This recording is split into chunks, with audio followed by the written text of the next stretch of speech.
नवाज शरीफ को वापसी पर कानूनी रुकावटों का सामना करना पड़ेगा। कायद नून लीग की वापसी से हुकूमत का कोई लेना देना नहीं। निगरान वजीर आजम अनवारुल हक काकड़ का कहना है, नवाज शरीफ की वापसी के लिए निगरान हुकूमत की किसी से डील का तासुर दुरुस्त नहीं। निगरान हुकूमत कोई भी ऐसी डील कैसे कर सकती है? मुस्लिम लीग नून समेत किसी भी सियासी जमात के लिए कोई नरम गोशा नहीं। नवाज शरीफ पीटीआई दौरे हुकूमत में अदालत की इजाजत से बाहर गए थे। आसिफ अली जरदारी हो, नवाज शरीफ या चेयरमैन पीटीआई, सबको अपने मुकदमात के लिए कानूनी हल तलाश करने होंगे। जनवरी में इलेक्शन से मुतालिक बहुत मुतमईन हूँ और इलेक्शन कमीशन अपनी मशक बहुत हद तक पूरी कर चुका है।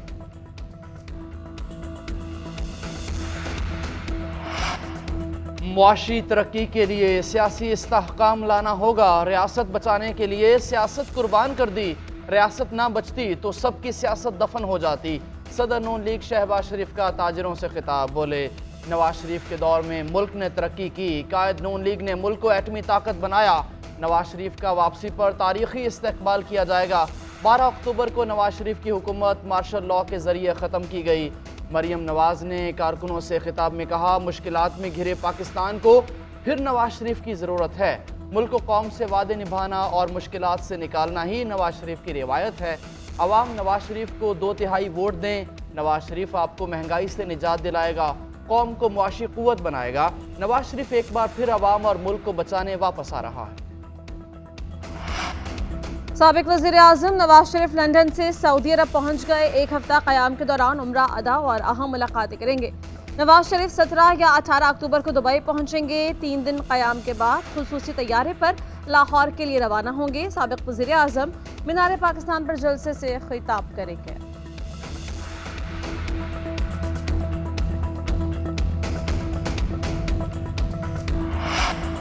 वफाकी हुकूमत का नैब तरमीम को कलअदम करार देने का फैसला। चैलेंज करने का फैसला। चंद रोज में वजारत कानून के जरिए 15 सितंबर के फैसले के खिलाफ अपील दायर की जाएगी। अपील वजारत कानून प्रैक्टिस एंड प्रोसीजर एक्ट का तफसीली फैसला आने के बाद दायर होगी। मजीद इजाफी दस्तावेज़ात जमा कराने की मोहलत भी ली जाएगी।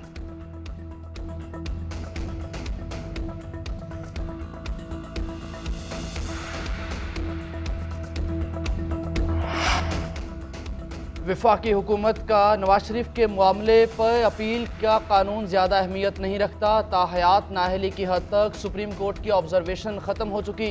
साबिक वज़ीर कानून आज़म नज़ीर तारड़ कहते हैं, इलेक्शन एक्ट में तरमीम हो चुकी।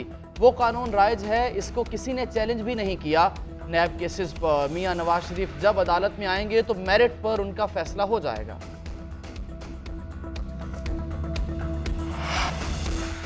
तहरीक इंसाफ के रहनुमा असद उमर ने सुप्रीम कोर्ट के फैसले को खुशाइन करार दिया। कहा कि अदालत उज़्मा का फैसला दुरुस्त है। इस फैसले के बाद ये अच्छा सवाल है कि नवाज शरीफ वापस आएंगे या नहीं। एक मासूमाना सवाल भी है कि इस फैसले पर तहरीक इंसाफ भी खुश है और शहबाज शरीफ भी। ऐसा क्यों है?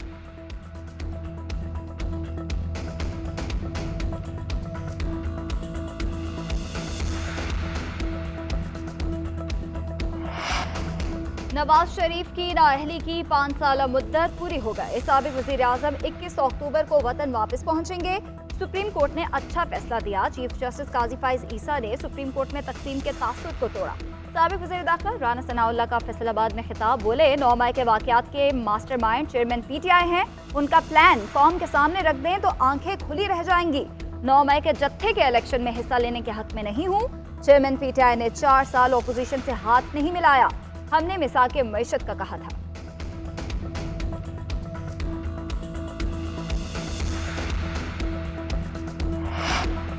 चेयरमैन तहरीक इंसाफ को साइफर केस में अदालत से फौरी रिलीफ ना मिल सका। इस्लामाबाद हाई कोर्ट ने ट्रायल रोकने से मुताल्लिक दरखास्त मुकदमा खारिज करने की दरखास्त के साथ यकजा कर दी। लतीफ़ खोसा ने दलाइल दिए कि हमने बारहा कहा कि जल्दी ना करें, मामला हाई कोर्ट में चल रहा है और फैसला महफूज है। 17 अक्टूबर को बड़ी बदमज़गी होनी है, ट्रायल चल रहा है, फर्द जुर्म आयद होनी है। चीफ जस्टिस ने रिमार्क्स दिए, अगर कोई हुक्म इम्तना नहीं तो सिर्फ हाई कोर्ट में मामला ज़ेरे इल्तवा होने पर कार्रवाई नहीं रोकी जा सकती। जेल ट्रायल वाली दरखास्त पर तो फैसला महफूज है, 1-2 दिन में आ जाएगा। वकील सलमान सफदर ने दलाइल दिए, यह कानून दुश्मन के साथ मालूमात शेयर करने से मुताल्लिक है। बदकिस्मती से इसे सियासी मुखालफिन के लिए इस्तेमाल किया जा रहा है। चीफ जस्टिस ने इस्तफसार किया कि क्या कोई वजीर आजम, सदर या गवर्नर पूरी जिंदगी ऑफिशियल को जाहिर नहीं कर सकता। चेयरमैन पीटीआई और शाह महमूद कुरैशी के खिलाफ ऑफिशियल सीक्रेट एक्ट केस, मुलजिमान को चालान के नकुल फराहम करने की समाअत का तहरीरी फैसला जारी। फैसले के मुताबिक पीटीआई वकला ट्रायल कोर्ट की समाअत रोकने के लिए कोई अदालती हुक्म सामने नहीं ला सके। चेयरमैन पीटीआई ने चालान के नकुल पर दस्तखत करने से इनकार किया। कानून के मुताबिक चालान के नकुल फराहम कर दी गई हैं। मुलजिमान ने अगर नकुल पर दस्तखत ना भी किए तो दस्तखत गैर मुअस्सर समझे जाएंगे क्योंकि चालान वसूल हो चुका है। आइंदा समाअत पर सख्ती से कानून के मुताबिक फर्द जुर्म आयद की कार्रवाई का आगाज होगा।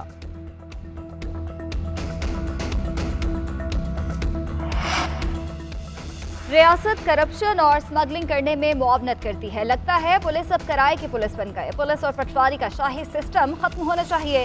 चीफ जस्टिस काजी फैज ईसा के 70 तोला सोना कमेटी केस में रिमार्क। सुप्रीम कोर्ट का गैर मेयारी तफ्तीश पर बरहमी का इजहार। गिरफ्तार मुलजिम की जमानत मंजूर। चीफ जस्टिस ने रिमार्क्स दिए। 1.5 करोड़ मालियत सोने का कोई इनकम टैक्स अदा नहीं किया गया। ये सोना कहां से आता है, इसकी कानूनी हैसियत क्या है? इस केस में असल मुलजिम तो पुलिस को बनाना चाहिए।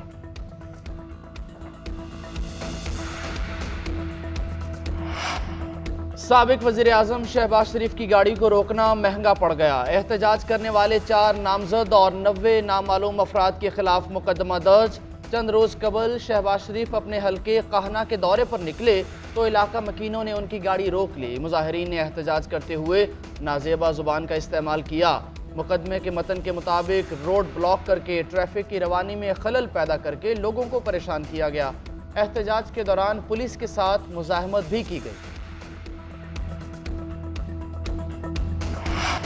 रुपए के मुकाबले में डॉलर की मुसलसल गिरावट। इंटरबैंक में डॉलर 93 पैसे सस्ता 278 रुपए 58 पैसे पर बंद हुआ।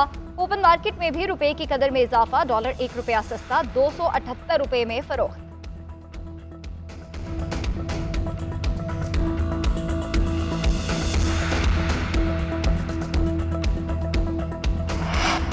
रवायती हरीफ भारत से हाई वोल्टेज मार्का। शाहीनों ने अहमदाबाद में पड़ाव डाल लिया। खिलाड़ियों की net practice. Pak Bharat team 14 अक्टूबर को नरेंद्र मोदी स्टेडियम में 1:30 बजे आमने सामने होंगे। मैच से कबल खुसूसी तकरीब का भी इनेकाद होगा। मौसीकी का तड़का और लेजर शो का मुजाहिरा किया जाएगा। Chairman PCB management committee Zaka Ashraf Bharat चले गए। कहते हैं उम्मीद है पाकिस्तानी टीम वर्ल्ड कप जीत कर ही घर आएगी।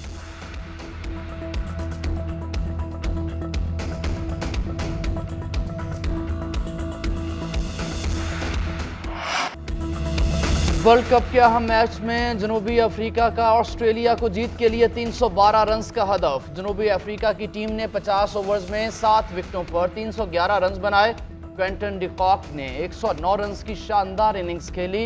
एडन मार्करम 56 रन्स बनाकर नुमायां रहे। ग्लेन मैक्सवेल और मिचेल स्टार्क ने 2-2 खिलाड़ियों को पवेलियन की राह दिखाई। हदफ के ताक़ुब में ऑस्ट्रेलिया की बैटिंग जारी।